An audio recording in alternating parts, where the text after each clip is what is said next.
जय हिंद दोस्तों, कैसे हैं आप सभी लोग। उम्मीद है काफी बेहतर और काफी अच्छे होंगे। एक महत्वपूर्ण वैकेंसी को लेकर आज हम यहां पर चर्चा कर रहे हैं, जिसका काफी समय से स्टूडेंट तैयारी कर रहे थे। विद्युत विभाग के अंतर्गत, बिजली विभाग के अंतर्गत, मध्य प्रदेश बिजली विभाग भर्ती 2025 के अंतर्गत लाइन अटेंडेंट अर्थात लाइन परिचारक की वैकेंसी यहां पर जारी की गई और उसके अंतर्गत क्या कुछ डिटेल्स है, एग्जाम पैटर्न है, एलिजिबिलिटी क्राइटेरिया है, ये सब हम आज के इस पर्टिकुलर वीडियो के माध्यम से डिस्कस करने वाले हैं। तो आप देख सकते हैं यहां पर जो वैकेंसी लगभग लाइन परिचारक की आपको 2700 पद इसके अंतर्गत देखने को मिल रहे हैं।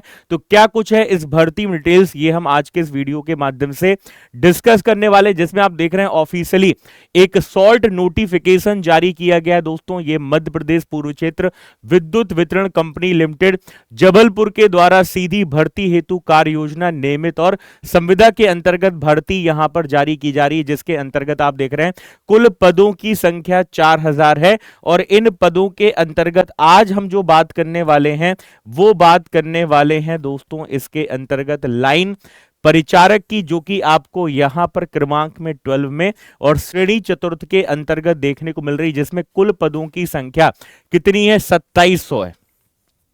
जबकि ये दोस्तों यहां पर जो कुल वैकेंसी जारी की गई 4000, जिसमें सहायक अभियंता सिविल, ठीक है, विधि अधिकारी, कल्याण अधिकारी, इस तरीके से कनिष्ठ अभियंता, फिर सारे आप यहां पर डेटा देख पा रहे हैं। लेकिन इसके अंतर्गत हम आज बात करेंगे लाइन परिचारक की, जिसके अंतर्गत 2700 विज्ञापित पद संख्या देखने को मिल रही है। और इसी के अंतर्गत यहां पर मेंशन किया गया है कि जो विज्ञापन जारी आपका किया जाएगा वो 20 दिसंबर 2025 को किया जाएगा। मतलब इसका जो एडवर्टीजमेंट नोटिफिकेशन आएगा वो 20 दिसंबर 2025 को आएगा, जिसकी आवेदन की अंतिम तिथि 21 जनवरी 2026 होगी। परीक्षा की तिथि भी घोषित कर दी गई है कि मार्च 2026 में आपका इसका परीक्षा होने वाला है। कब होगा एग्जाम? तो एग्जाम मार्च 2026 में होगा। रिजल्ट कब आएगा? तो 15 मई 2026 को रिजल्ट आएगा।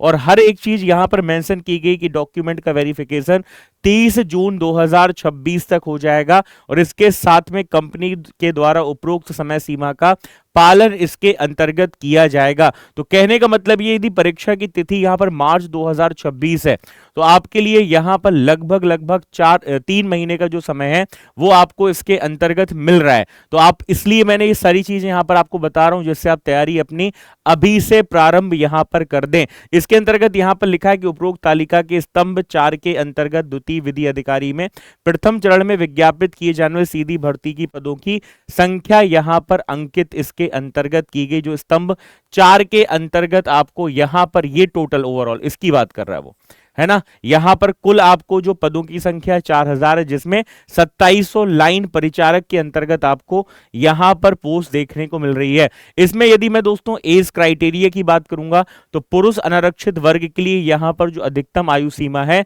वो कितनी है? तो अधिकतम आयु सीमा यहां पर 40 वर्ष है। और इसके लिए न्यूनतम जो एज लिमिट है वो कितनी है? तो आपको पता है 18 वर्ष यहां पर एज लिमिट रहती है। बाकी मध्य प्रदेश के मूल निवासी महिलाओं के लिए 45 वर्ष है। बाकी कैटेगरी में भी आप देख सकते हैं एज रिलैक्सेशन आपको दिया गया है कितना, 5 साल का। इसके अलावा हम बात करेंगे तो लाइन परिचारक के लिए दोस्तों यहां पर हमारे क्वालिफिकेशन क्या चाहिए?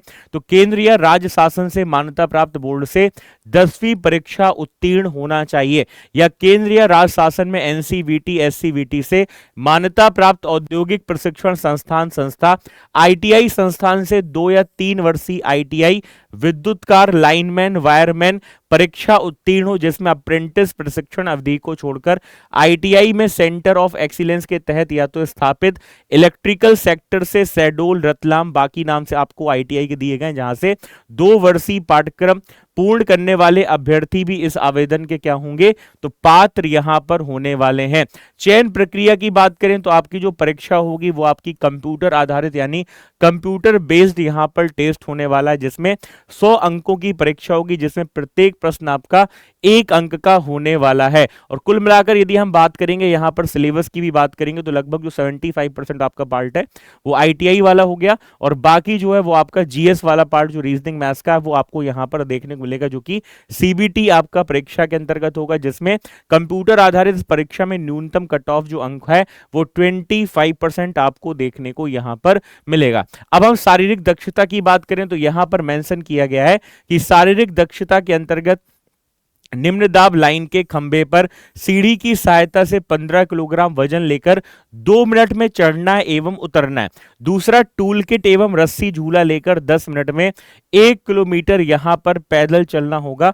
उपरोक्त दोनों उपखंड आ और बा में उल्लेखित शारीरिक दक्षता उत्तीर्ण यहां पर करना क्या होगा, आवश्यक होगा। और एक बार में शारीरिक दक्षता परीक्षा यदि उत्तीर्ण नहीं करते हैं तो पुनः शारीरिक दक्षता परीक्षा में सम्मिलित होने यहां पर नहीं दिया जाएगा। ये आपको इसके अंतर्गत मेंशन किया गया, जबकि दिव्यांगजन जो अभ्यर्थी हैं उनको शारीरिक दक्षता परीक्षा में आपको छूट यहां पर देखने को मिलने वाली है। तो ये इसका शारीरिक आपको है ना दक्षता परीक्षण देखने को यहां पर मिल पा रहा है। तो आई होप ये आपको पूरी जानकारी इसके माध्यम से यहां पर मिल गई होगी, जो कि यहां पर मेंशन किया गया है। इसके अलावा कार्य की प्रगति, लाइन परिचारक की नियुक्ति पर उम्मीदवार को विद्युत वितरण से संबंधित कार्य, विद्युत लाइन के निर्माण कार्य जिसमें गड्ढा खोदना, सामान की ढुलाई, लाइन तैयार करना एवं उपकेंद्र में निर्माण से संबंधित सभी श्रम साध्य कार्य एवं समय समय पर आवश्यकता अनुसार आवंटित अन्य कार्य भी इसके अंतर्गत करने होंगे। तो ये जानकारी थी दोस्तों, आई होप आपको सारी जानकारी इसके माध्यम से मिल गई होगी। बाकी देखो, नोटिफिकेशन का इंतजार नहीं करना, क्योंकि शॉर्ट नोटिस तो वैसे भी आपका जारी कर दिया गया है। बाकी आप अपनी तैयारी स्टार्ट कर दीजिए। तो ये था दोस्तों महत्वपूर्ण अपडेट इस वैकेंसी को लेकर। फिर मुलाकात करेंगे नेक्स्ट फिर आपके अपकमिंग वीडियो के साथ में। जय Hind and thanks so much guys.